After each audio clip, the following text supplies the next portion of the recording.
أعوذ بالله من الشيطان الرجيم بسم الله الرحمن الرحيم إن الذين آمنوا والذين هاجروا وجاهدوا في سبيل الله أولئك يرجون رحمة الله.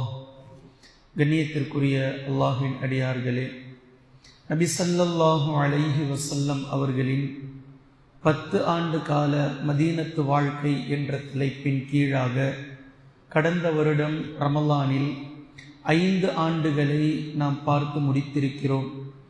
அந்த 5 வருடத்தினுடைய இறுதியில் என்ன நடந்தது என்பதை இன்ஷா அல்லாஹ் சுருக்கமாக நான் உங்களுக்கு நினைவுபடுத்துகின்றேன். நபி ஸல்லல்லாஹு அலைஹி வஸல்லம் அவர்கள் ஹிஜ்ரத் செய்து மக்காவிலிருந்து மதீனாவிற்கு வந்ததோடு எந்த ஒரு புரட்சியாளர்களாலும் இப்படி ஒரு நடவடிக்கையை அரசாங்கத்தால், ஆளுமையால், வீரத்தால் யாராலுமே எடுக்க முடியாத அளவிற்கு அல்லாஹ்வின் தூதர் ஸல்லல்லாஹு அலைஹி வஸல்லம் அவர்கள் ஒரு கட்டமைப்பை கட்டமைத்து காட்டினார்கள். இன்று வரையிலும் கூட வரலாற்றில் ஏகப்பட்ட பெரியவர்களும் புரட்சியாளர்களும் இதை கண்டு வியக்கிறார்கள்.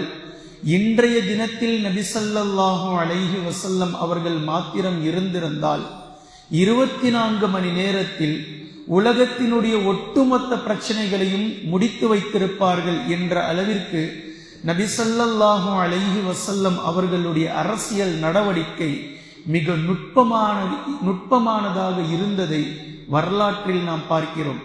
அந்த அளவிற்கு நபி ஸல்லல்லாஹு அலைஹி வஸல்லம் அவர்கள் மிகுந்த பக்குவத்தோடு எதை எப்படி சரிவர செய்ய வேண்டும், ஒரு பக்கம் ஆன்மீகம், மறுபக்கம் அரசியல், சமூக கட்டமைப்பு, முஸ்லிம் அல்லாதவர்களோடு எப்படி உடன்படிக்கை செய்து கொள்ள வேண்டும், யூதர்களோடு எப்படி உடன்படிக்கை செய்து கொள்ள வேண்டும், ஒன்றும் இல்லாமல் மக்காவிலிருந்து புலம்பெயர்ந்து மதீனாவிற்கு வந்தவர்களுக்கு அவர்களுக்கான தங்குமிடம், அவர்களுக்கான வியாபாரம், அவர்களுக்கான உணவு வசதி, அதை எவ்வாறு சரி செய்ய வேண்டும் என்ற ஒட்டு மொத்தத்தையும் ஏழ்மை சூழ்ந்திருந்த மதீனா நகரத்தில் வைத்து முடிவு செய்து காட்டினார்கள்.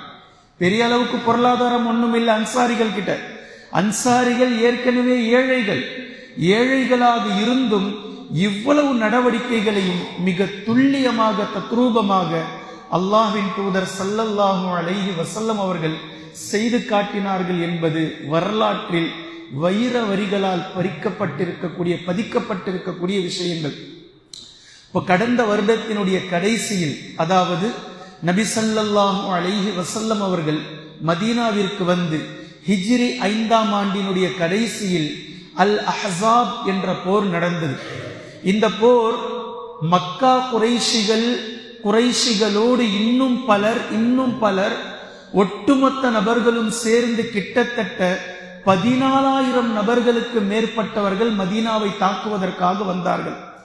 நபி ஸல்லல்லாஹு அலைஹி வஸல்லம் அவர்கள் கிட்ட சஹாபாக்களுடைய எண்ணிக்கை அளவுக்கு அதிகமாக 4,000 பேர் கூட இல்லை.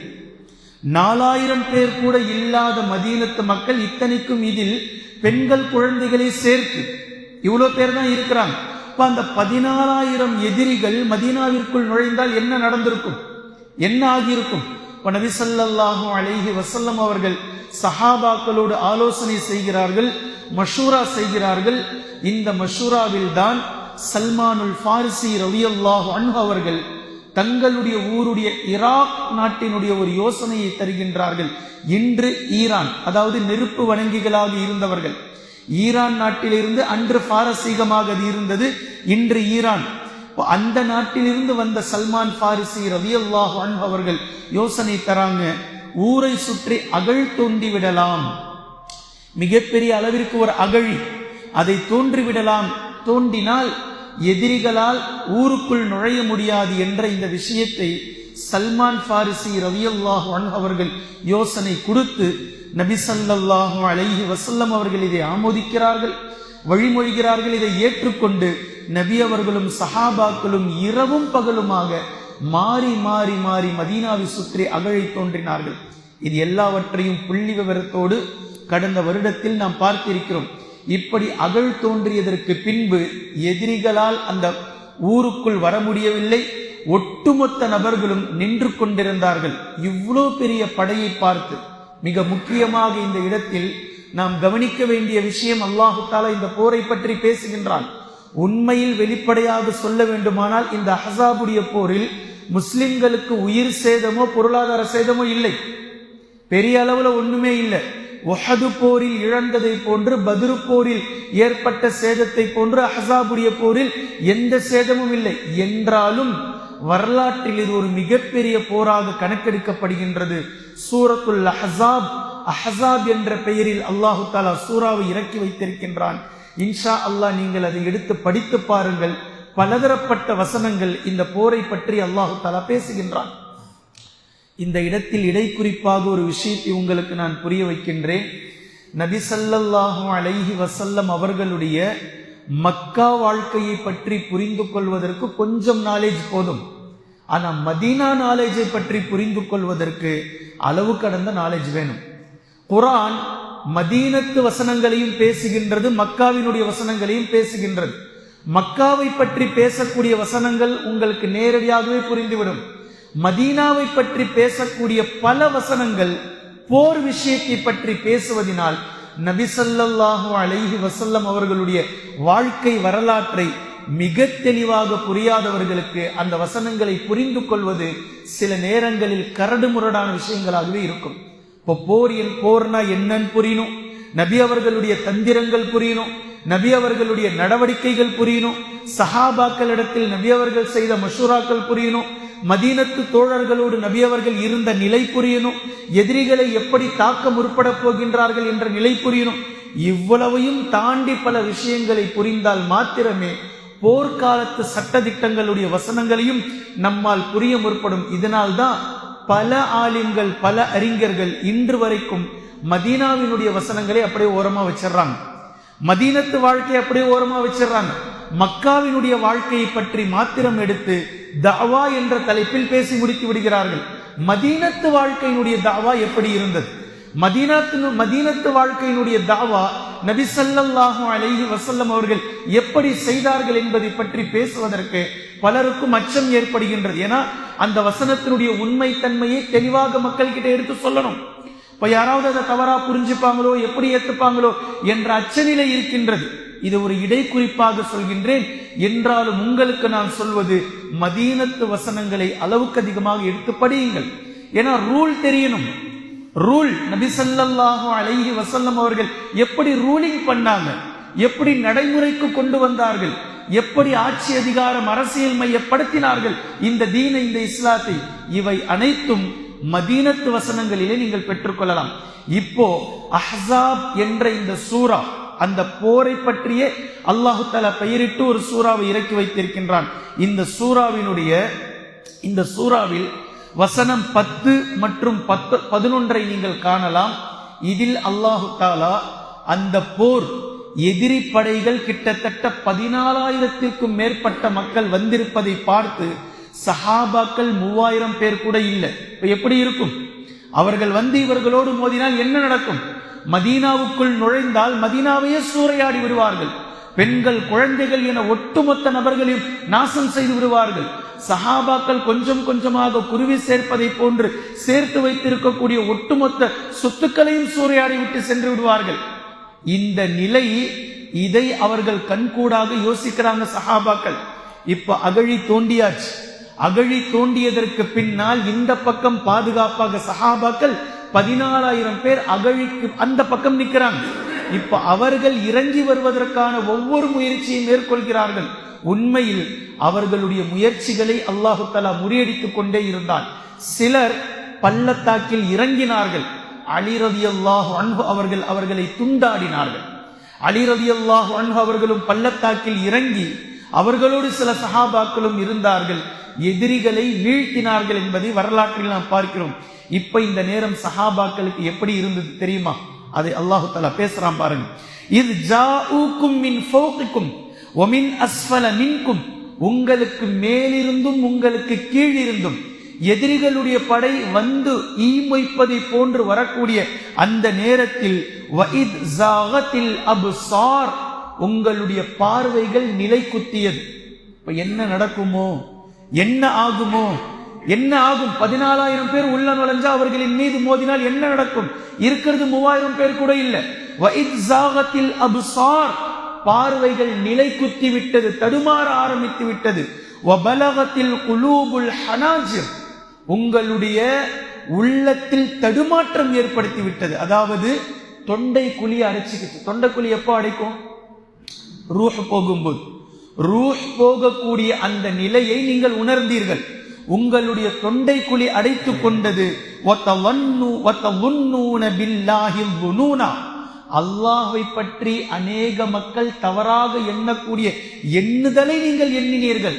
யா அல்லாஹ், இஸ்லாத்தை ஏற்றோம், ஹிஜ்ரத் செஞ்சோம், இவ்வளவு தூரம் சிரமப்பட்டு வந்திருக்கிறோம், பத்ர பார்த்துட்டோம், உஹத பார்த்துட்டோம், இப்ப அவ்வளவுதான், முடிஞ்சுதா? எல்லாம் முடிய போகுதா? ஒட்டுமொத்தமும் அவ்வளவுதானா? எல்லாம் நாசமாக போகின்றதா என்ற அளவிற்கு அல்லாஹ்வை பற்றியே நீங்கள் தவறுதலாக யோசிக்க ஆரம்பித்து விட்டீர்கள். ஹுனாலிக புதுலியல் முஃமினூன வஸுல்ஸிலு ஸில்ஸாலன் ஷதீதா, முஃமின்கள் கடுமையாக ஈமானை ஆட்டம் காண ஆரம்பித்தது. கடுமையான சோதனைக்குள்ளாக்கப்பட்டார்கள். அல்லாஹ்வினுடைய சோதனையினுடைய உச்சத்தை கண்கூடாக பார்த்தார்கள் முஃமின்கள். அந்த நேரத்துல என்ன நடக்க போகுது, என்ன ஆக போகுது, என்ன நிலவரம், எதுவுமே தெரியாமல் நிலை தடுமாறி போனார்கள். இந்த நேரத்தில் தான் பலதரப்பட்ட சம்பவங்கள் நடந்தது. அல்லாஹ்வின் தூதர் ஸல்லல்லாஹு அலைஹி வஸல்லம் அவர்கள் அல்லாஹ்விடத்தில் துஆ கேட்டார்கள். ஸஅத் இப்னு முஆத் ரலியல்லாஹு அன்ஹு அவர்களை ஒரு எதிரி அம்பை எறிந்தார். அந்த அம்பு அவர்களுடைய கையினுடைய இந்த முழங்கையினுடைய முட்டை பிச்சு முட்டை நாசம் செய்து விட்டது. மூட்டு போயிடுச்சு, கை தூக்க முடியல. அதுக்கப்புறம் அவங்களால இந்த கையால் அவர்களால் ஒன்றுமே செய்ய முடியாத அளவிற்கு ஸஅத் இப்னு முஆத் ரலியல்லாஹு அன்ஹு அவர்களுடைய கை போயிடுச்சு. அப்போ அவர்கள் வீர முழக்கமிட்டு துஆ கேட்கிறாங்க அல்லாஹ் கிட்ட, யா அல்லாஹ், யா அல்லாஹ், இந்த எதிரிகளை நான் சுக்குநூறாக்க வேண்டும். இந்த எதிரிகள் இப்போது திரும்பி போய் விடுவார்கள் எனில் மீண்டும் ஒரு போரில் இவர்களை நான் சந்திக்க வேண்டும், இவர்களை நான் துண்டாட வேண்டும். இல்லை, இதுதான் கடைசி போராக இஸ்லாத்திற்கு இருந்தால் இந்த போரில் இவர்களோடு நான் வீர மரணம் எய்த வேண்டும் என்று ஸஅத் இப்னு முஆத் அல்லாஹ்விடத்தில் வீர முழக்கமிட்டு துஆ செய்ததை வரலாற்றில் நாம் பார்க்கிறோம். இதே போன்று அல்லாஹ்வின் தூதர் ஸல்லல்லாஹு அலைஹி வஸல்லம் அவர்கள் துஆ கேட்டார்கள், முஃமின்கள் துஆ கேட்டார்கள். முஃமின்கள் அல்லாஹ்விடத்தில் கேட்ட துஆ, அல்லாஹ்வே, எங்கள் அவயங்களை மறைத்திடு, நாங்க இவ்வளவு பலவீனத்துல இருக்கிறோம், இப்போ என்ன பண்றதுன்னு தெரியாம இருக்கிறோம், இதை நீ மறைச்சிடு, எங்கள் பயங்களை போக்கி எங்களுக்கு அபயத்தை கொடு, எங்களுடைய பயங்களை போக்கு எங்களுடைய உள்ளத்தில் இருந்து, எங்களுடைய பாதங்களை ஸ்திரப்படுத்து, உறுதிப்படுத்து, எங்களுக்கு நீ அபயத்தை அலி என்று மக்கள் துஆ செய்தார்கள், முஃமின்கள். அல்லாஹ்வின் தூதர் ஸல்லல்லாஹு அலைஹி வஸல்லம் அவர்கள் உறுதியாக நின்று துஆ செய்தார்கள், வேதத்தை இறக்கியவனே, வேதத்தை இறக்கியவனே, விரைவாக கணக்கை தீர்த்து விடு. நபி அவர்கள் துஆ கேட்கிறாங்க. சூழ்ந்து முஃமின்கள் பயந்த நிலையில் இருக்கிறாங்க. நபி அவர்கள் உறுதியாக நின்று துஆ கேட்கிறார்கள், வேதத்தை இறக்கியவனே, விரைவாக கணக்கை நீ தீர்த்து விடு, இப்படையினரை நீ தோற்கடிப்பாயாக. எதிரில் நிற்கிற 14,000 நபர்களுக்கும் மேலாக இருப்பவர்களை நீ தோற்கடிப்பாயாக, இவர்களை ஆட்டம் காண செய்வாயாக. இந்த துஆவை நீங்க ஸஹீஹுல் புகாரில பார்க்கலாம். நீண்ட நெடிய ஹதீஸ்ல வரக்கூடிய துஆ அஹ்ஸாப் போரை பற்றி. நபி ஸல்லல்லாஹு அலைஹி வஸல்லம் அவர்கள் இந்த துஆவை கேட்கிறாங்க. இந்த துஆவை கேட்டு முடித்ததற்கு பின்னால் அன்று இரவு அல்லாஹு தஆலா மிகப்பெரிய ஒரு புயல் காற்றை வீசினான். கிட்டத்தட்ட 1 மாத காலமாக முற்றுகையில் நிற்கிறாங்க. 1 மாத காலம் இரவு பகலாக எதிரி படைகளை முட்டிக்கொண்டு நின்று கொண்டிருக்கிறார்கள். அவங்க அந்த பக்கம், முஃமின்கள் இந்த பக்கம். சரியான சாப்பாடு இல்ல, சரியான விஷயம் இல்ல. இது துல்காதா மாதம், கடுங்குளிர் மதீனால, சாப்பாடு இல்லாம குளிர்ல தவிச்சுக்கிட்டு நிக்கிறாங்க. சஹாபாக்கள் கிட்ட பெரிய ஏற்பாடு இல்ல. அவர்கள் பணக்காரர்கள், 14,000 நபர்களை திரட்டிக்கிட்டு வந்திருக்கிறாங்கன்னா அவர்களுக்கான உணவு, அவர்களுக்கான தங்கும் வசதி, ஒட்டுமொத்தத்தையும் தயார் நிலையில வந்திருக்கிறாங்க. ஒரு முடிவோட வந்திருக்கிறாங்க. மதீனாவே இருக்கக்கூடாது, மதீனாவே முடிச்சிடலான்ற எண்ணத்துல வந்திருக்கிறாங்க. ஏன்னா பத்ர்லையும் உஹதுலையும் அவங்க வாங்கின அடி அப்படி, இப்போ டோட்டலா முடிச்சிடலாம்னு சொல்லி வந்திருக்கிறாங்க. ஆனா சஹாபாக்கள் கிட்ட இந்த இடத்துல ஒண்ணுமே இல்லை. அல்லாஹ்விடத்தில் நம்பிக்கை வைத்து அல்லாஹ்விடத்தில் கையேந்தி துஆ செய்யக்கூடிய ஈமானை தவிர. முஃமின்கள் துஆ கேட்டிருக்கிறாங்க, சஅத் இப்னு முஆத் துஆ கேட்டிருக்கிறாங்க. அல்லாஹ்வின் தூதர் ஸல்லல்லாஹு அலைஹி வஸல்லம் அவர்கள் உறுதியோடு துஆ கேட்டார்கள். அல்லாஹு தஆலா அன்று இரவு மிகப்பெரிய ஒரு புயல் காற்றை வீசினான். மிகப்பெரிய ஒரு புயல் காற்று 14,000 நபர்களை துண்டக்கானு துணியக்கானு சொல்லி ஓட வச்சு அந்த புயல் காற்று. அந்த அகழிக்கு இந்த பக்கம் அந்த புயல் காற்று இல்லை. அல்லாஹ்வினுடைய அருளை பாருங்கள், அல்லாஹ்வினுடைய அற்புதம். அகழிக்கு அந்த பக்கம் 14,000 நபர்களை சிதறடிக்க செய்தான் அல்லாஹு தஆலா. அவர்களுடைய வாகனங்கள், அவர்களுடைய ஒட்டகங்கள், அவர்களுடைய குதிரைகள் சிதறி ஓடிடுச்சு. அவர்களும் துண்டாடப்பட்டார்கள். அவர்களால் முன்னேற முடியவில்லை. எதுவுமே செய்ய முடியாமல் மக்காவிற்கு திரும்பினால் போதும் என்று அல்லாஹு தஆலா அலைக்கழித்து விட்டான். முஃமின்களுக்கு மிகப்பெரிய ஒரு வெற்றியை, அகழ்போர், மிகப்பெரிய போர் எதுவும் நடக்காமலேயே ஒரு சில சந்திப்புகள், ஒரு சில போர்கள், அலி ரலியல்லாஹு அன்ஹு, சஅத் இப்னு முஆத் ரலியல்லாஹு அன்ஹு போன்ற சஹாபாக்கள், வீரமிக்க சஹாபாக்கள் அகழிக்குள் இறங்கி எதிராளிகளை துண்டாடிய இந்த சம்பவத்தையும் நாம் பார்க்கிறோம். இந்த போர் மிக அழகாக ஒரு வெற்றியை கொண்டது. இதைத்தான் கடந்த வருடம் ரமலானுடைய கடைசியாக நாம் பார்க்க முடித்தோம். இது முடிந்ததற்கு பின்னால் நபி ஸல்லல்லாஹு அலைஹி வஸல்லம் அவர்கள் சஹாபாக்களை அழைத்து கொண்டு மதீனாவிற்கு திரும்பினார்கள். மதீனாவிற்கு வந்து உம்மு சலமா ரலியல்லாஹு அன்ஹா, நபி ஸல்லல்லாஹு அலைஹி வஸல்லம் அவர்களுடைய மனைவி, உம்முல் முஃமினீன், நம்முடைய தாயார் ரலியல்லாஹு அன்ஹா அவர்களுடைய வீட்டில் நபி ஸல்லல்லாஹு அலைஹி வஸல்லம் அவர்கள் மேலாடையை கழற்றிவிட்டு, தங்களுடைய உறைவாளை எடுத்து தொங்க விட்டு தங்களுடைய போர் கவசங்களை கழற்றிவிட்டு குளித்துக் கொண்டிருக்கக்கூடிய நேரத்தில் நபி ஸல்லல்லாஹு அலைஹி வஸல்லம் அவர்களிடத்தில் ஜிப்ரீல் அலைஹிஸ்ஸலாம் அவர்கள் வருகிறார்கள். அல்லாஹ்வின் தூதரே, ஏன் அதற்குள் உரைகளை கழற்றி விட்டீர்கள்? ஏன் அதற்குள் வாளை எடுத்து விட்டீர்கள்? அதுக்குள்ள நீங்க எப்படி ஓய்வுக்கு போயிட்டீங்க? கிட்டத்தட்ட இது துல்காதா பிறை 23 இருக்கலாம் வரலாற்றின்படி. அந்த நாள் நபி ஸல்லல்லாஹு அலைஹி வஸல்லம் அவர்கள் குளிச்சுக்கிட்டு இருக்கிற நேரத்துல ஜிப்ரீல் அலைஹிஸ்ஸலாம் வந்து பேசுறாங்க, பனூ குரைலாவிற்கு நீங்கள் புறப்பட வேண்டும் என்று அல்லாஹு தஆலா கட்டளையிட்டு இருக்கின்றான். யார் இவர்கள்? இவர்கள் ஒரு நயவஞ்சகம் கொண்ட யூதர்கள், நரித்தந்திரம் கொண்ட யூதர்கள். நபி அவர்கள் மதீனாவிற்கு வந்ததுமே மிக அழகான ஒப்பந்தத்தை இவர்களோடு செய்து வைத்திருந்தார்கள். ஆனால் இந்த ஒப்பந்தத்தை இவர்கள் முறித்தவர்கள் இவர்கள் தான். அஹ்ஸாபுடைய போரில் நீங்க அப்படியே ரிவைண்ட் பண்ணிக்குங்க.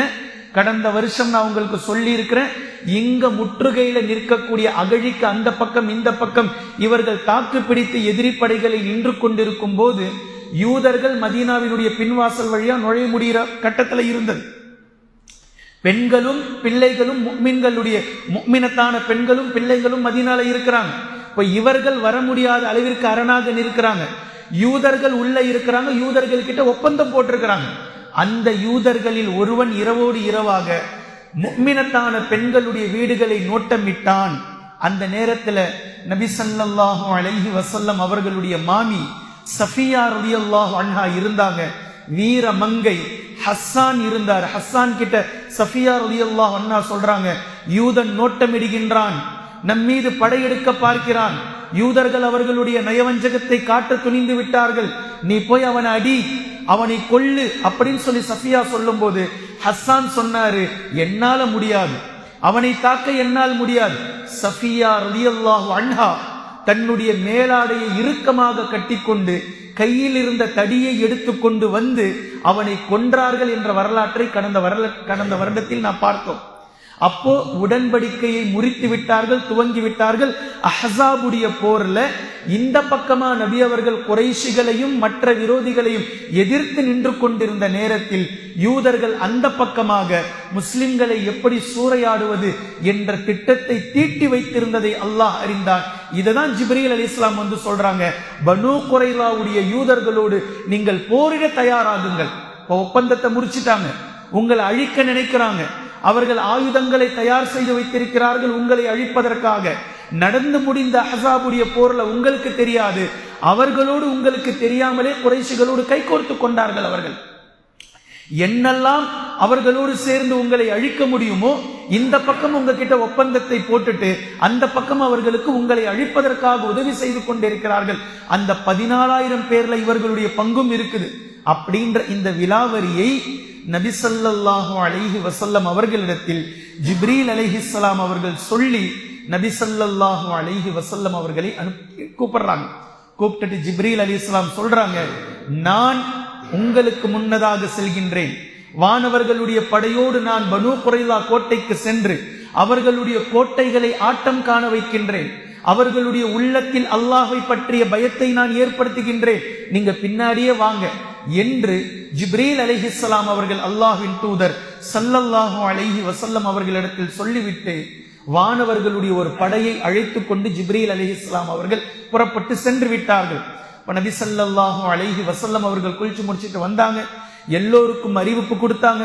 ஒருவரை அழைச்சு சொல்லி அனுப்பினாங்க, பனூ குறைலா போருக்கு அத்தனை நபர்களும் தயாராகுங்கள். ஒவ்வொரு குழுவாக அனுப்பினாங்க. அப்துல்லா இப்னு உம்மி மக்தூம் ரலியல்லாஹு அன்ஹு அவர்களை மதீனாவில் பொறுப்புதாரியாக நியமித்தார்கள்.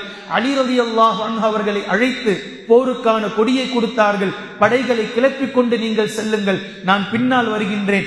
ஒவ்வொரு குழுவாக சென்றது. இந்த நேரத்தில் தான் அந்த ஹதீஸ், ரொம்ப பிரபல்யமான ஹதீஸ், நீங்க கேள்விப்பட்டிருப்பீங்க. பனூ குறைலாவுக்கு போய் அசர் தொழுங்கன்னு சொல்லி நபி அவர்கள் சொன்னாங்க. கருத்து வேறுபாடில் சஹாபாக்களுடைய கருத்து வேறுபாடு எப்படி இருந்தது என்ற விஷயம் நபி ஸல்லல்லாஹு அலைஹி வஸல்லம் சொல்லி இருந்தார்கள், பனூ குறைலாவுக்கு போய் அசர் தொழுங்க. இது லுஹருக்கு பின்னால் நடந்த சம்பவம். இப்போ சென்ற சஹாபாக்கள் செல்லும் போதே அசருடைய வக்து வந்துருச்சு. பனூ குறைலா தூரமா இருக்கு, அசருடைய வக்து வந்துருச்சு. அப்போ சில சஹாபாக்கள் இங்கேயே அசர் தொழுதெல்லாம் வக்து போகுதுன்னு சொன்னாங்க. இன்னும் சில சஹாபாக்கள் இல்லை பனூ குறைலாவுக்கு போய் தான் அசர் தொழணும் நபி அவர்கள் சொன்னாங்க, அதனால இங்க தொழக்கூடாது, அங்க போய் தொழணும் அப்படின்னு சொன்னாங்க. சிலர் பயணத்தில் தொழுதார்கள், வக்து வந்ததும் பனூ குறைலா இடம் வரல, அங்கேயே தொழுதார்கள். வேறு சிலர் அசர் தொழாமல் அந்த இடத்தை கடந்து சென்று பனூ குறைலாவை சென்றடைந்தார்கள். முதலில் சென்ற குழு மக்ரிபிலே போய் சென்றார்கள். அடுத்தடுத்து வந்த குழுக்கள் இஷா வரைக்கும் வந்து சேர்ந்தார்கள். மக்ரிபு வரை இஷா வரை வந்து சேர்ந்ததற்கு பின்னால் அசர் மக்ரிப் இஷா எல்லாவற்றையும் தொழுதார்கள். இப்ப இதை பற்றி நபி ஸல்லல்லாஹு அலைஹி வஸல்லம் கிட்ட சஹாபாக்கள் சொன்னாங்க. சில பேர் நடுவுல தொழுதுட்டாங்க, சில பேர் வந்து தொழுதாங்க. நபி அவர்கள் அதை கண்டுக்கவே இல்லை, விடுங்கப்பா அப்படின்ட்டாங்க. இதை எதுக்காக இந்த இடத்துல நான் சொல்ல வரேன் அப்படின்னா, நபி அவர்கள் ஏன் சொன்னாங்க அப்படின்ற விஷயத்தை நாம புரிஞ்சுக்கிட்டோம் அப்படின்னா இந்த கருத்து வேறுபாடுக்கு வேலையே இல்லை. நபி அவர்கள் சொன்னதினுடைய நோக்கம் பனூ குறைலால போய் அசர் தொழணும் என்பதும் இல்லை, செல்லும் வழியில அசர் தொழணும் என்பதும் இல்லை, செல்லும் வழியில் தொழக்கூடாது அங்க போய் தான் தொழணும் என்பதும் இல்லை. நபி அவர்கள் சொன்னதினுடைய நோக்கம் போருக்கு புறப்பட வேண்டும், தாமதமாக்கிறாதீங்க, அசர் தொழுதுட்டு கிளம்பாதீங்க, அசருக்கு முன்னாடி கிளம்புங்க, அதாங்க நோக்கம். சொல்றது விளங்குச்சா?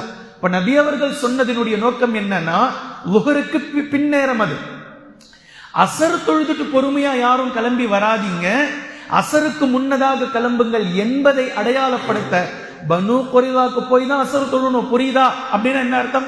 அசருக்கு முன்னாடி இங்க இருந்து கிளம்பிடுங்கன்னு சொல்றாங்க. அதைத்தான் நபி அவர்கள் தங்களுடைய பாஷையில பேசினாங்க. அப்ப சஹாபாக்கள் அதை புரிந்து கொண்டவர்கள் ரெண்டு விதமாக செய்ததை நபி ஸல்லல்லாஹு அலைஹி வஸல்லம் அவர்கள் அதை கடந்தார்கள். அமைதியா உட்காருப்பா, இங்க 3 பேர் ஒருத்தர் கை காட்டிக்கிட்டு கூடாது, 3 பேரும் அமைதியா இருங்க, 3 பேரும் வெளியே இருங்க. இப்ப நபி ஸல்லல்லாஹு அலைஹி வஸல்லம் அவர்கள் இந்த இடத்தில் சொன்ன நோக்கம் என்ன அப்படின்னா, பனூ குறைலாக்கு போய் அசர் தொழுங்கள் என்பதனுடைய நோக்கம், இங்க அசர் தொழுது அசர் வரைக்கும் லேட் பண்ணிக்கிட்டு இருக்காதீங்க, அசருக்கு முன்னாடி கிளம்புங்க. அசர் அங்க போயிடணும் அப்படின்னா அது போற வழியில தொழலாம், இல்ல அங்க போய் தொழலாம், அது இல்ல மேட்ரு, அசருக்கு முன்னாடி இங்க இருந்து கிளம்புங்க. இதுதான் அந்த ஹதீஸ். நபி ஸல்லல்லாஹு அலைஹி வஸல்லம் அவர்கள் இந்த 2 விஷயத்தையும் கண்டு கொள்ளாமல் கடந்தார்கள், அதை விடுங்கன்னாங்க. இப்ப இதுதான் கருத்து வேறுபாடு வரும்போது அதை கடந்து செல்வது மிக அழகான வழி. அதை போட்டுக்கிட்டு இதுதான் சரி, அதுதான் சரி, இவர் செஞ்சதுதான் சரி, அவர் செஞ்சதுதான் சரி என்பதல்ல அங்க டாபிக் என்பதை நபி ஸல்லல்லாஹு அலைஹி வஸல்லம் அவர்கள் தங்களுடைய மிக அழகான மதிநுட்பத்தினால் கடந்தார்கள் என்பதை நீங்கள் பார்க்கலாம். இப்போ எல்லாருமே பனூ குறைலாக்கு போய் சேர்ந்துட்டாங்க. அந்த இடம் அண்ணா கிணறு என்று ஒரு கிணற்று பகுதி இருந்தது. அந்த இடத்திற்கு நபி ஸல்லல்லாஹு அலைஹி வஸல்லம் அவர்கள் போய் சேர்ந்துட்டாங்க. அங்க போய் சேர்ந்ததற்கு பிறகு நபி ஸல்லல்லாஹு அலைஹி வஸல்லம் அவர்கள் சஹாபாக்கள் எல்லாருமே இரவோடு இரவாக வந்து சேர்ந்து விட்டார்கள். இப்போ மறாவது நாள் காலையில நபி ஸல்லல்லாஹு அலைஹி வஸல்லம் அவர்கள் குரைலாவினுடைய கோட்டையை சுற்றி முற்றுகையிட்டுக் கொண்டார்கள். எல்லா சஹாபாக்களும் சுற்றி முற்றுகையிட்டுக் கொண்டார்கள். இப்போ யூதர்கள் உள்ளுக்குள்ள இருக்கிறாங்க. யூதர்கள் உள்ளுக்குள் இருக்கக்கூடிய அந்த நபர்கள், அந்த குரைலா யூதர்களுடைய தலைவன் மக்கள் கிட்ட ஆலோசனை பேசுறான். முஹம்மது வந்து விட்டார், சஹாபாக்கள் முஃமின்கள் வந்துட்டாங்க, நம்மள முற்றுகை இட்டுட்டாங்க, இப்போ நம்ம கிட்ட வேற ஆப்ஷனே இல்லை. என்கிட்ட 3 ஐடியா இருக்கு, 3 யோசனைகள் இருக்கு.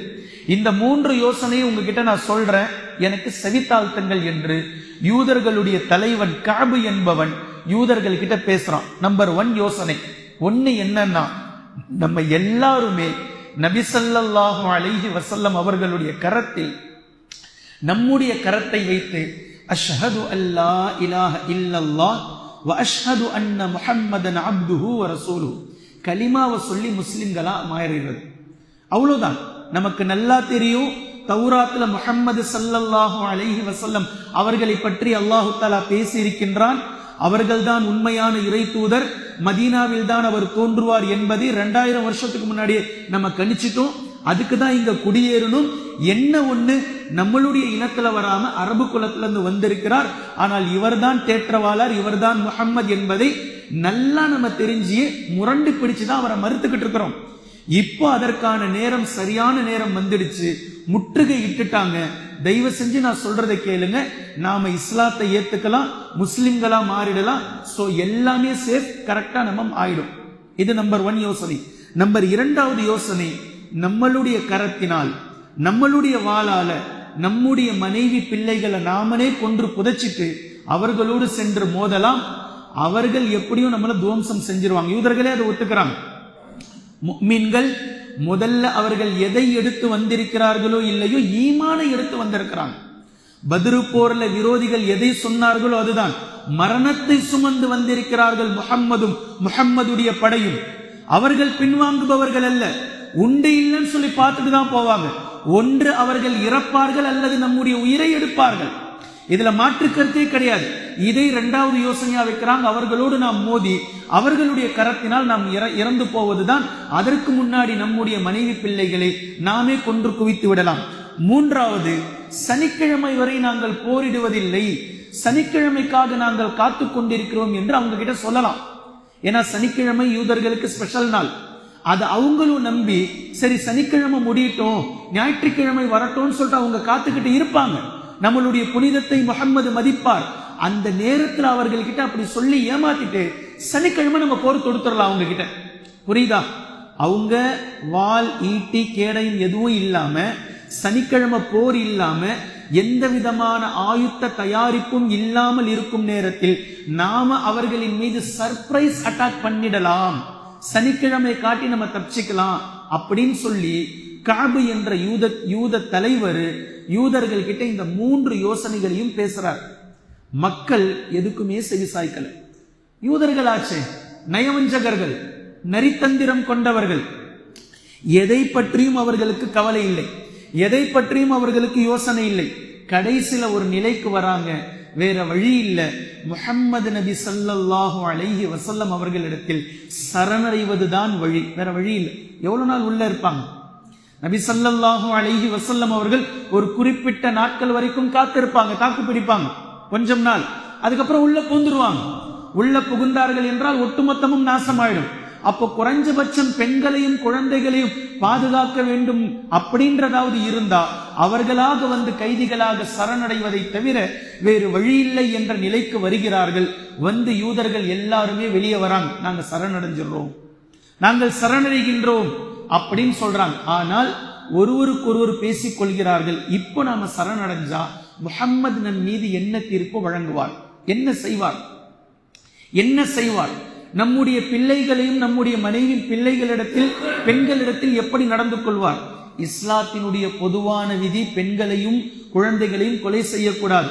நபி ஸல்லல்லாஹு அலைஹி வஸல்லம் அவர்களும் முஃமின்களுடைய படையோ ஒருபோதும் அதை செய்வது கிடையாது, செய்ததும் இல்லை. மிக தெளிவது வரலாற்றில். அப்போ இவங்களுக்குள்ள இவங்க பேசிக்கிறாங்க, இப்ப நம்ம சரணடைஞ்சா என்ன செய்வாங்க? வேற என்ன செய்வாங்க? கொலைதான். நம்மளுடைய கதையை முடிச்சிருவாங்க, ஒப்பந்தத்தை முடிச்சிருக்காங்களே, எதிராக வந்திருக்கிறார்களே. நீங்கள் பெசாம இருந்தாலும் சரி, நீங்க கைதிகளாக சரணடைஞ்சாலும் சரி, என்ன நடந்தாலும் நீங்க சாவ போறது உறுதி என்பதை நபி ஸல்லல்லாஹு அலைஹி வஸல்லம் அவர்கள் முடிவோடு வந்திருக்கிறாங்க. இதை யூதர்கள் உணர்ந்து அவர்களுக்குள்ளாக பேசிக் கொள்கிறார்கள். இந்த நேரத்தில் அபூ லுபாபா ரலியல்லாஹு அன்ஹு அவர்கள் இருக்கிறாங்க. இவங்க யார் அப்படின்னா, யூதர்களோடு வர்த்தக தொடர்பில் இருந்தவர், நட்பு ரீதியாக. அபூ லுபாபா ரலியல்லாஹு அன்ஹு அவர்களுடைய வியாபார ஸ்தலம் எல்லாமே பனூ குறைலா கோட்டைக்குள்ள இருந்தது. இப்போ வியாபார ரீதியாக இந்த தொடர்பில் இருந்தார்கள். நபி ஸல்லல்லாஹு அலைஹி வஸல்லம் அவர்கள் அபூ லுபாபா ரலியல்லாஹு அன்ஹு அவர்கள் அனுப்பி வைக்கிறாங்க, கோட்டைக்குள்ள போங்க, போய் பேசுங்க, ஒழுங்கு மரியாதையா வர சொல்லுங்க, இல்ல அப்படின்னா நாங்க உள்ள வருவோம். இதுதான் விஷயம். என்ன ஆனாலும் உயிர் மிஞ்ச போறதில்லை, அதை தெளிவா சொல்லிடுங்க. அதாவது சொல்லல, இது நபி ஸல்லல்லாஹு அலைஹி வஸல்லம் அவர்கள் வைத்திருக்கக்கூடிய ரகசிய விஷயம். அபூ லுபாபா ரலியல்லாஹு அன்ஹு அவர்களுக்கு இது தெரியும், நபி அவர்கள் அவர்களை கொல்லத்தான் போகிறார்கள் என்பது. இது ரகசிய திட்டம், ராணுவ திட்டம். அபூ லுபாபா ரலியல்லாஹு அன்ஹு அவர்களை நபி அவர்கள் அனுப்புவது, அவங்களெல்லாம் வெளியே வர சொல்லுங்க, வரலனா நாங்க உள்ள வருவோம் அப்படின்ற எச்சரிக்கைக்காக அபூ லுபாபா ரலியல்லாஹு அன்ஹு அவர்களை நபி அவர்கள் அனுப்பி வைக்கிறாங்க. அபூ லுபாபா ரலியல்லாஹு அன்ஹு அவர்களும் உள்ள போறாங்க, அந்த மக்கள் கிட்ட போய் பேசுறாங்க. போயிடுங்க, அவ்வளவுதான், உங்க டைம் முடிஞ்சது, உங்களுடைய டைம் பார், நீங்க போயிடுங்க. நபி அவர்கள் கிட்ட போய் பேசுங்க, என்ன நீங்க பேச நினைக்கிறீங்களோ அங்க போய் பேசிக்கங்க. அப்ப அபூ லுபாபா ரலியல்லாஹு அன்ஹு கிட்ட அந்த யூதர்கள் கேட்கிறாங்க, நாங்கள் முஹம்மதிடத்திலே சரணடைந்தால், கைதிகளாக பிடிக்கப்பட்டால் எங்களுடைய நிலை என்ன, எங்களின் மீது முஹம்மதுடைய தீர்ப்பு எப்படி இருக்கும் அப்படின்னு கேட்கிறாங்க. அல்லாஹும்ம ஸல்லி அலா முஹம்மத். அப்ப உண்மையில் அபூ லுபாபா ரலியல்லாஹு அன்ஹு அவர்கள் சொல்லி இருக்க கூடாது. என்ன சொல்லி இருக்க கூடாது? நபி அவர்கள் உங்களை கொன்று விடுவார்கள் என்று சொல்லி இருக்க கூடாது. ஆனா சொல்லிட்டாங்க, சைகையால் காட்டினாங்க, அவ்வளவுதான், முடிக்க போறாங்க, உங்க கதையை முடிக்க போறாங்க அப்படின்னு அபூ லுபாபா ரலியல்லாஹு அன்ஹு அவர்கள் சைகையால காட்டி சொல்லிட்டாங்க. இப்போ சொன்னது அபூ லுபாபா ரலியல்லாஹு அன்ஹு அவர்களுக்கு நெஞ்சில உறுத்தல் ஏற்பட்டுருச்சு. சொல்லி இருக்க கூடாது, சொல்லிட்டாங்க. இது நபி அவர்களுடைய முஃமின்களுடைய ரகசிய திட்டம், ராணுவ ரகசியம். அவர்களை கொல்லத்தான் போகிறார்கள் என்ற இந்த ராணுவ விஷயம் போர் துவங்குவதற்கு முன்னால் போர்ல இப்படிலாம் சொல்லி இருக்க கூடாது, ஆனா சொல்லிட்டாங்க. அப்ப அபூ லுபாபா ரலியல்லாஹு அன்ஹு அவர்களுக்கே நபி அவர்களுடைய ரகசிய திட்டத்தை நாம் வெளிப்படுத்தி விட்டோமே என்று பயந்து நெஞ்சுக்குள் குறுகுறுத்து என்ன செய்யறதுன்னு தெரியாம கோட்டைக்குள் சென்று என்ன விஷயம்ன்றதை தெரிஞ்சுக்கிட்டு நபி அவர்கள்கிட்ட மீண்டும் வராம கோட்டைக்குள்ள புகுந்து நபி அவர்களுடைய ரகசியத்தை சொல்லிட்டோமேன்னு சொல்லி அல்லாஹுக்கு பயந்து, நபி அவர்களுக்கு பயந்து வெட்கப்பட்டு மீண்டும் இந்த பக்கமாக வராமல் கோட்டைக்குள் புகுந்து வேறு வழியாக மதீனாவிற்குள் சென்று மஸ்ஜிதுன் நபவிக்குள் இருந்த ஒரு தூணிலே தன்னைத்தானே இறுக்கமாக கட்டிக்கொண்டு நபி அவர்கள் வந்து என்னை மன்னித்து நபி அவர்களாக இந்த கட்டை அவிழ்த்தால் மட்டுமே நான் இங்கிருந்து விடை பெறுவேன், இல்லையெனில் என்னுடைய மவுத்து வரைக்கும் நான் இப்படியே இருப்பேன் அப்படின்னு சொல்லி சத்தியம் செய்து கொண்ட அபூ லுபாபா ரலியல்லாஹு அன்ஹு அவர்கள் அங்க போய் தன்னுடைய ஒரு கயிறு வச்சு கட்டிக்கிட்டாங்க. இப்ப நபி அவர்கள் அபூ லுபாபா ரலியல்லாஹு அன்ஹு அவர்களுக்கு வெயிட் பண்ணி பார்த்து வரல. பின்னாடி செய்தி வருது இந்த மாதிரி நடந்திருக்குன்னு சொல்லிட்டு. இப்ப நபி ஸல்லல்லாஹு அலைஹி வஸல்லம் அவர்கள் முன்னேற துவங்கினார்கள். முன்னேறும் போதே யூதர்கள் வந்து சரணடைஞ்சிட்டாங்க. நபி ஸல்லல்லாஹு அலைஹி வஸல்லம் அவர்கள் கிட்ட எல்லோரும் வந்து சரணடைந்தார்கள். சரண் அடைஞ்சதுமே நபி ஸல்லல்லாஹு அலைஹி வஸல்லம் அவர்கள் ஆண்களை தனிமைப்படுத்தினார்கள், பெண்களையும் பிள்ளைகளையும் தனியாக ஒரு இடத்தில் அப்புறப்படுத்தினார்கள். இந்த நேரத்தில் அவுஸ் கிளையை சேர்ந்த சிலர் வருகிறார்கள். அவுஸ் ஹஸ்ரத் மதீனாவில் வாழ்ந்த மிகப்பெரிய கிளை, உங்களுக்கு தெரியும். ரெண்டு பேரும் எப்பவுமே சண்டை போட்டுக்கிட்டே இருப்பாங்க, அவுஸ் ஹஸ்ரத். இப்ப அவுஸ் கிளையை சேர்ந்த சிலர் வந்து, அல்லாஹ்வின் தூதரே, நீங்கள் ஏற்கனவே கைனுகா கோத்திரத்தாரிடத்தில் யூதர்களிடத்தில் எப்படி நடந்து கொண்டீர்கள் என்பது உங்களுக்கு தெரியும். இப்போ இந்த பனூ குறைலா மக்கள் எங்களோட உடன்படிக்கை செய்திருக்கக்கூடிய மற்ற கிளைகளோட உடன்படிக்கை செஞ்சிருக்கிறாங்க. சோ இவர்களோடு நீங்கள் நல்ல முறையில் நடந்து கொள்வீர்கள் என்று நாங்கள் எதிர்பார்க்கிறோம். சகமா என்ன சொல்றாங்க? கொன்னுராதீங்க, மன்னிச்சு விட்டுருங்க, கைதிகளா வச்சுக்குங்க, ஏதாவது பனிஷ்மெண்ட் கொடுங்க என்பதைத்தான் அப்படி பேசுறாங்க. இப்ப நபி ஸல்லல்லாஹு அலைஹி வஸல்லம் அவர்கள் அவுஸ் கிளையை சேர்ந்த மக்களிடத்தில் சொன்னார்கள், என்னுடைய தீர்ப்பை விடுங்க, உங்கள் கிளையை சேர்ந்த ஒருவர் இவர்களுக்கு தீர்ப்பு வழங்கினால் நீங்கள் ஏற்றுக்கொள்வீர்களா? அதாவது அவுஸ் கிளையை சேர்ந்த ஒருவர் இவர்கள் விஷயத்தில், பனு குறைலா யூதர்கள் விஷயத்தில், நான் சொல்றது புரியுதுங்களா, பனு குறைலா யூதர்கள் விஷயத்தில் தீர்ப்பு வழங்கினால் நீங்கள் ஏற்றுக்கொள்வீர்களா அப்படின்னு கேட்கிறாங்க. அப்போ அவுஸ் கிளையை சேர்ந்த மக்கள் சொல்றாங்க, நாங்க ஏத்துப்போம் அப்படின்றாங்க. நபி ஸல்லல்லாஹு அலைஹி வஸல்லம் சொல்றாங்க, சஹாபாக்கள் கிட்ட போய் சாத் இப்னு முஆத கூப்பிட்டுட்டு வாங்கன்றாங்க. சாத் இப்னு முஆத் ரலியல்லாஹு அன்ஹு அவர்கள் அவுஸ் கிளையை சேர்ந்தவர்கள். சாத் இப்னு முஆத் இந்த இடத்துல பனு குறைலா போருக்கு வரல, ஏற்கனவே அஹ்ஸாபுடைய போர்ல முட்டு சிதைக்கப்பட்டு அவங்க ரெஸ்ட்ல இருக்கிறாங்க. கடுமையான காயம், அவங்களால நடக்க முடியாது, கடுமையான காயத்துல இருக்கிறாங்க. இப்ப நபி அவர்கள் சொல்லி அனுப்புறாங்க, சாத் இப்னு முஆத் அழைச்சிட்டு வாங்க அப்படின்றாங்க. நபி ஸல்லல்லாஹு அலைஹி வஸல்லம் அவர்களுடைய கட்டளைக்கு இணங்க சஹாபாக்கள் மதீனாக்கு போய் சாத் இப்னு முஆத் ரலியல்லாஹு அன்ஹு அவர்களை ஒரு கழுதையின் மீது அமர வைத்து சிரமப்பட்டு அழைச்சிக்கிட்டு வராங்க. இப்ப நபி ஸல்லல்லாஹு அலைஹி வஸல்லம் கிட்ட சாத் இப்னு முஆத் வருவதற்கு முன்னதாகவே சுற்றி இருக்கக்கூடிய யூதர்கள், அவுஸ் கிளையை சேர்ந்த மக்கள் எல்லாருமே சாத் இப்னு முஆத் கிட்ட பேசுறாங்க, நல்ல தீர்ப்பா சொல்லுங்க, காப்பாத்துங்க, அந்த மக்களை, பனு குறைலா மக்களை, யூதர்களை காப்பாத்துங்க, ஏதாவது செய்யுங்க. சாத் இப்னு முஆத் வாயை திறக்கல, அமைதியோடு திரும்பி வந்தார்கள். கடைசியா எல்லாருமே சொன்னதுக்கு பிறகு சாத் இப்னு முஆத் சொன்னாங்க, இந்த நாள், இந்த நேரம்தான் அல்லாஹ்வின் மீது ஆணையாக யூதர்களிடத்தில் சாது என்ன தீர்ப்பு வழங்கணும்னு சொல்லி அல்லாஹ் நாடி இருக்கிறான் அப்படின்னு சொன்னாங்க. அப்படின்னா என்ன அர்த்தம்? நபி அவர்கள் எந்த நோக்கத்திற்காக பயணப்பட்டு வந்திருக்கிறாங்களோ அதைத்தான் சாதும் தீர்ப்பு வழங்க போறாங்க. ஏற்கனவே முட்டு உடைஞ்ச போது என்ன துவா கேட்டாங்க? இவர்களோடு நான் மோதனும், இவர்களை உண்டு இல்லைன்னு சொல்லி ஆக்கணும், அல்லது இதுதான் கடைசி போராய் இருந்தா இங்கேயே நான் மடிஞ்சு போகணும்னு சொல்லி துவா கேட்டாங்க. இப்ப அல்லாஹு தஆலா என்னை உயிரோடு வைத்திருப்பதே இவர்களுடைய விஷயத்தில் தீர்ப்பு வழங்கத்தான், அதாவது இவர்கள் கொன்று குவிக்கப்பட வேண்டும் என்ற தீர்ப்பை நான் வழங்குவதற்காகத்தான் அல்லாஹ் என்னை உயிரோடு வைத்திருக்கிறான் என்பதை சூசகமாக அந்த இடத்தில் சொல்லிவிட்டு கடந்து வருகிறார்கள். அல்லாஹ்வின் தூதர் ஸல்லல்லாஹு அலைஹி வஸல்லம் அவர்களை வந்து சந்திக்கிறார்கள். நபி ஸல்லல்லாஹு அலைஹி வஸல்லம் சொல்றாங்க, சாதே, உங்களுடைய தீர்ப்புக்காக இவர்கள் காத்திருக்கிறார்கள், நீங்கள் அல்லாஹ்வின் மீது பாரத்தை போட்டு இவர்களின் மீது நீங்கள் தீர்ப்பை கொடுங்கள், என்ன நீங்க தீர்ப்பு சொல்றீங்களோ அதை ஏற்றுக்கொள்ள இவர்கள் தயாராக இருக்கிறார்கள். சாத் இப்னு முஆத் ரலியல்லாஹு அன்ஹு அவர்கள் எல்லோரையும் பார்த்தார்கள், நான் கொடுக்கக்கூடிய தீர்ப்பை பனு குறைலா மக்கள் ஏற்றுக்கொள்ள தயாராக இருக்கிறார்களா? ஏற்க தயாரா இருக்கிறாங்க. இந்த பக்கம் முஃமின்கள் ஏற்றுக்கொள்ள தயாராக இருக்கிறார்களா? ஏற்றுக்கொள்ள தயாராக இருக்கிறாங்க. அன்சாரிகள் தயாரா? தயார். முஹாஜிரின்கள் தயாரா? தயார். மற்றவர்கள் தயாரா? யாரை கேட்கிறாங்க? சாத் இப்னு முஆத். இந்த மற்றவர்கள் என்ற வார்த்தையை கொண்டு நபி ஸல்லல்லாஹு அலைஹி வஸல்லம் நாடுறாங்க சாத் இப்னு முஆத்.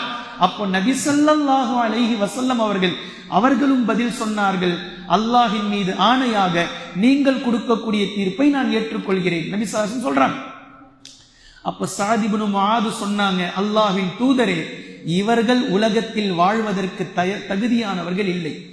ஆண்கள் ஒட்டுமொத்த நபர்களும் கொன்று குவிக்கப்பட வேண்டும், பெண்களும் குழந்தைகளும் நம்மிடத்திலே கைதிகளாக அவர்கள் வர வேண்டும், இவர்கள் கொன்று புதைக்கப்பட வேண்டும் என்று சாத் இப்னு முஆத் ரலியல்லாஹு அன்ஹு அவர்கள் தீர்ப்பு வழங்கியதும் அல்லாஹ்வை போற்றி புகழ்ந்தார்கள். அல்லாஹ்வின் தூதர் ஸல்லல்லாஹு அலைஹி வஸல்லம் அவர்கள் மதீனாவினுடைய கடை ஓரத்தில் மிகப்பெரிய அகழி ஒன்றை தோண்டினார்கள்.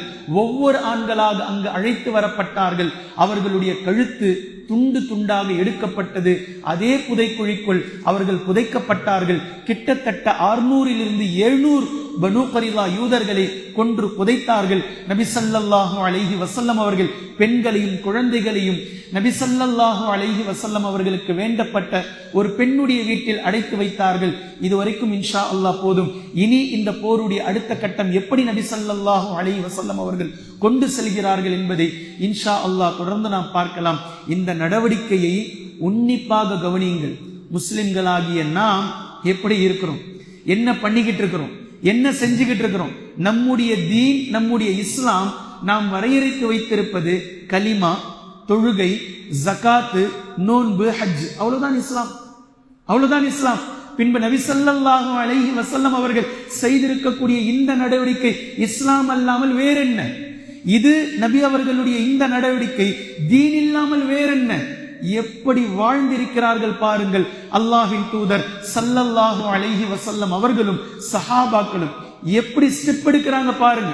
இந்த தீனை வளர்ச்சி அடைவதற்காக உயிரை கொடுத்ததை போன்று எவர்களை உயிரை எடுக்க வேண்டுமோ அதையும் மிக துல்லியமாக மிக தெளிவாக அல்லாஹ்வின் தூதர் ஸல்லல்லாஹு அலைஹி வஸல்லம் அவர்களும் சஹாபாக்களும் செய்து காட்டியிருக்கிறார்கள் என்று வரலாறு நமக்கு மிக தெளிவாக பாடம் புகட்டுகின்றது.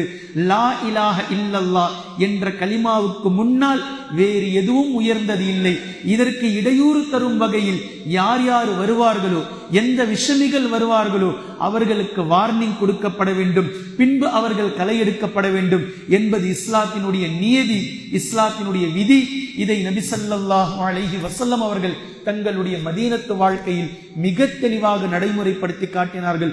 பனு குறைலாவினுடைய போரில் நாம் இருக்கிறோம். இன்ஷா அல்லாஹ் நபி ஸல்லல்லாஹு அலைஹி வஸல்லம் அவர்கள் அடுத்தடுத்து என்ன செய்தார்கள் என்பதை தொடர்ந்து நாம் பார்க்கலாம். குர்ஆனையும் ஹதீஸையும் தெளிவாக விளங்கக்கூடிய நன்மக்களாகவும் அதை நடைமுறைப்படுத்தக்கூடிய மக்களாகவும் அல்லாஹ் நம்மை ஆக்குவானாக. சுப்ஹானக்கல்லாஹும்ம பிஹம்திக அஷ்ஹது அல்லா இலாஹ இல்லா அன்த அஸ்தக்ஃபிருக வ அத்தூபு இலைக்.